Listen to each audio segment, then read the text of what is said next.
개미의 동선이라는 대목이 있습니다. 이 개미의 동선은 한 생태학자가 개미의 행동을 추적하면서 그 동선을 적어 놓은 것입니다. 잠깐 사진을 보여드리겠습니다. 개미의 동선이 어떻게 생겼나, 이렇게 생겼답니다. 사실 이거는 쉬운 그림이고, 제가 또 다른 걸 찾아봤더니 개미의 동선이 길게는 이걸 펼쳐놓으면 1km가 넘는다라고 합니다.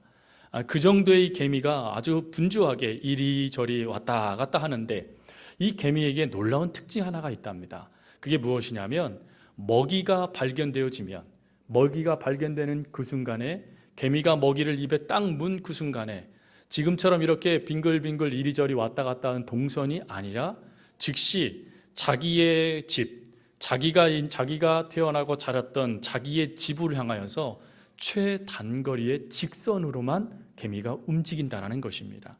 그래서 이것을 신기하게 여겼던 많은 생태학자들이 도대체 개미가 어떠한 특징이 있기 때문에 이런 것을 행했는가라고 연구를 했지만, 지금도 이것이 풀리지 않는 미스터리로 남아있다고 합니다.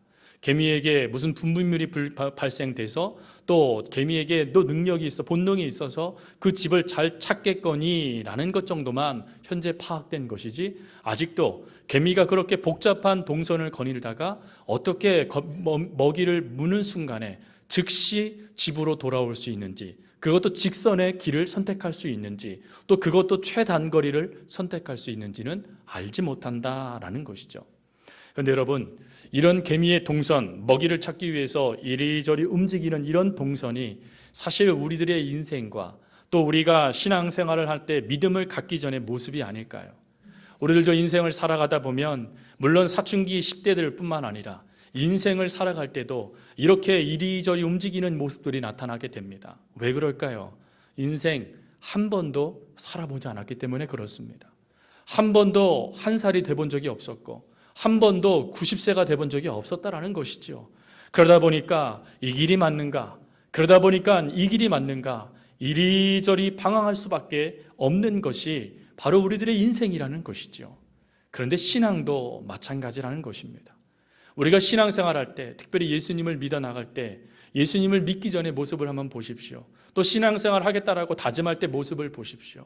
이것이 하나님을 믿는 것인가, 이것이 하나님의 뜻인가 라고 생각하여 우리가 이리저리 움직였던 연약한 모습들이 얼마나 많이 있습니까? 때로는요, 우리들이 무엇인가를 선택하고 또 이것이 맞는 것이야 라고 생각하여 그 방향을 선택하여 움직여도 그 결과는 방황이고, 그 결과는 무모함이고, 그 결과는 좌절이고, 그 결과는 헤매는 것이고, 그 결과는 주저앉아 울 수밖에 없는 일들이 얼마나 우리 가운데 나타나느냐 하는 것이죠.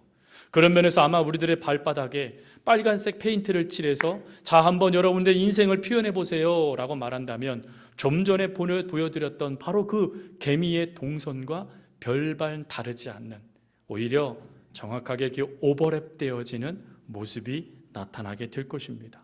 그러나 개미와 또 우리 신앙생활할 때 우리 인생 가운데 하나의 중요한 또 공통점이 하나가 있습니다. 그것이 무엇이냐면, 개미가 먹이를 잡는 순간 그 집을 향하여 일직선으로 오듯이 우리들의 인생과 우리들의 신앙생활에 분명한 목적과 분명한 방향과 분명한 진리를 우리가 깨닫게 되어지면, 우리들은 더 이상 이리저리 방황하는 인생이 아니라 올곧게 하나님을 향하여 바른 인생의 삶을 살아갈 수 있는 진정한 예수의 제자의 모습이 나타나게 된다 하는 것이죠. 성경은 이렇게 많은 것에 대해, 성경은 많은 곳곳에 우리들의 인생의 방향이 무엇인가, 우리들의 인생의 목적이 무엇인가, 우리들이 믿고 따라갈 진리가 무엇인가를 성경은 곳곳에 언급하고 계십니다. 그것이 한마디로 요약한 인물이 나타나죠. 그게 누구냐면 바로 예수 그리스도이십니다. 여러분, 예수 그리스도가 사도 바울이 고백한 것처럼 우리 인생의 표대가 되어주십니다. 우리 인생의 삶의 목적이 되어주시고, 우리 인생의 참된 진리가 되어주시고, 그리고 더 중요한 것, 우리가 예수 그리스도와 함께 죽었을 때 우리들도 죽게 되어지고, 예수 그리스도와 함께 살아나면 우리들 또한 살아나서 하나님의 참된 은혜와 역사를 누릴 수 있는 인생이 되어진다 하는 것이죠. 오늘 본문에 엠마오로 가는 두 제자가 나옵니다. 여러분, 엠마오라는 이 이름의 뜻이 무엇일까요? 그게 우리 인생을 그대로 표현해주는 단어의 뜻입니다. 이 엠마오라는 이름의 뜻이 무엇이냐면 알지 못하는 길이라는 뜻이에요. 지금 이 두 제자가 알지 못하는 길 가운데 걸어갑니다. 불확실성하고 방황할 수밖에 없고 회의할 수밖에 없고 무너질 수밖에 없는 인생의 길을 지금 걸어가고 있다는 것이죠. 그러나 여러분, 인생의 방향, 인생의 목적, 인생의 삶의 의미가 되신 예수 그리스도가 이 엠마오의 두 제자, 인생의 방향을 알지 못해 흔덕흔덕이는 이 두 제자에게 찾아가십니다. 그리고 그들에게 말씀해 주시고요, 그들과 함께 이야기해 주시고요, 그들에게 눈을 뜨여주게도 뜨여주셔서 참된 메시아, 인생의 방향, 인생의 목적, 인생의 진리가 누구신지를 깨닫게 해주십니다. 사랑하는 성도 여러분, 오늘이 바로 그 인생의 목적 되시고 인생의 방향 되시고 우리들의 삶의 의미가 되시는 예수 그리스도가 부활하신 날입니다. 예수 그리스도가 부활하여져서 우리 모든 사람들에게 첫 열매, 우리가 반드시 주님께서 부르실 때 우리들도 부활하여 준다, 부활할 수 있다라는 은혜를 겪게 되어 은혜를 깨닫는 은혜의 시간이 되어졌습니다. 저는 여러분들이 이제는 예수 그리스도를 온전히 바라볼 수 있는 은혜가 있길 바랍니다.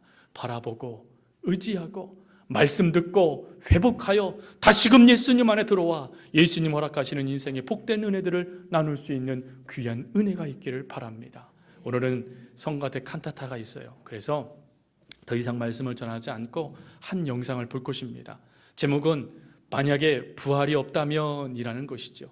여러분, 이 영상을 보시면서 여러분들이 이 부활하여 주시고 우리 인생의 목적이 되어 주신 그 예수 그리스도를 더 많이 알아가고 또 부활의 기쁨을 느끼면서 인생의 참된 하나님의 은혜를 누리는 그런 귀한 역사가 있기를 바랍니다. 함께 시청하겠습니다.